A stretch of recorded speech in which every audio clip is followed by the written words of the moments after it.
बात महाराज के तई में से हमर कोनो इनकर मरद बोलत है कि होय भेदाना लोढ़ा हागु सकम कर थोड़ा आ चूड़ी फूट जाए आ रंग छूट जाए तो हम रूठ जाए।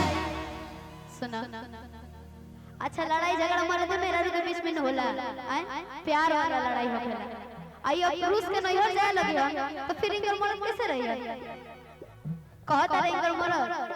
कि ताहरा राजा जी के दिलवा टूट जाए है जितना कमानी है जितना काम काज करी ना सब तोरे खातिर नो कि धनी हो सब धन तोहरे नो बाटे। ई गाना हमार भैया के साथ पहला गाना रहे धनी हो सब जेकरा के से बहुत प्यार देने जा लेकिन ई लोग के फरमाइश है भैया कहे के कि तारा राजा जी के दिलवा टूट जाए तारा राजा जी के दिलवा टूट जाए तारा राजा जी के दिलवा टूट जाए तारा राजा जी के दिलवा टूट जाए हवाले खागो ना बकरी ना जाए हवाले खागो कामनो कराने वाला बात महाराज के कामनो कराने बात महाराज के हवाले खागो ना बकरी ना जाए कामनो कराने वाला बात महाराज